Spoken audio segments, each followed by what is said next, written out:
This lioness is dying. She watches flies crawl all over her body, but has no strength to drive them away. Perhaps you don't know her, but you must have heard the story of Apollo and Madita. This lioness is their granddaughter, Moja. In the cruel natural world, even apex predators cannot escape the cycle of old and new.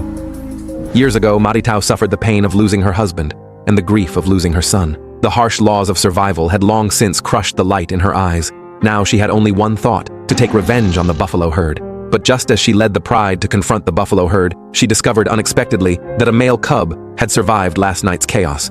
That thin figure rekindled her desire to become a mother once again. Several months passed. Madita's son Morani was already 4 years old. Under his mother's care, he had grown into a strong male lion. The increasingly thick mane around his neck was a sign of his maturity and a signal that he would soon leave the pride. Madita watched her son's departing figure, her eyes full of satisfaction. She had finally fulfilled her promise to her husband, Apollo. Morani eventually settled in Ngorongoro Crater and established the Lette pride. His 230-kilogram weight gave Morani tremendous strength. He led the pride to occupy nearly half of the crater's territory. Although there was abundant food here, it was also the area with the densest distribution of nomadic lions and hyenas. This forced Morani to frequently patrol the territory, while the heavy responsibility of hunting fell entirely on his wife Malkia's shoulders. The central area of the Lette pride was an open body of water, which provided them with an excellent geographical advantage for hunting. A 700-kilogram buffalo could feed the entire pride. But Malkia was discovered by the buffalo before she could even launch her attack.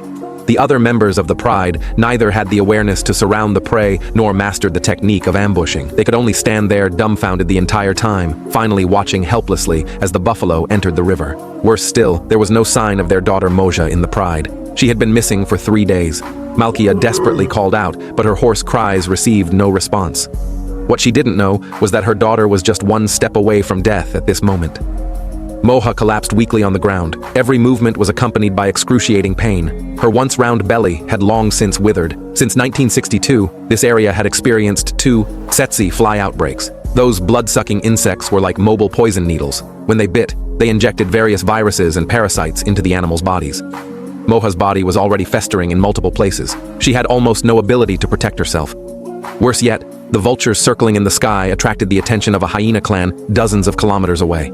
They knew that where vultures gathered, there must be easily obtainable food. That very night, disaster struck. The hyena clan discovered Moja's location. Even though Moja summoned all her strength to sit up, she had no possibility of fighting the entire hyena clan. The hunter who once dominated the grasslands had now become prey to be slaughtered at will. Tonight was destined to be a feast for the hyena clan.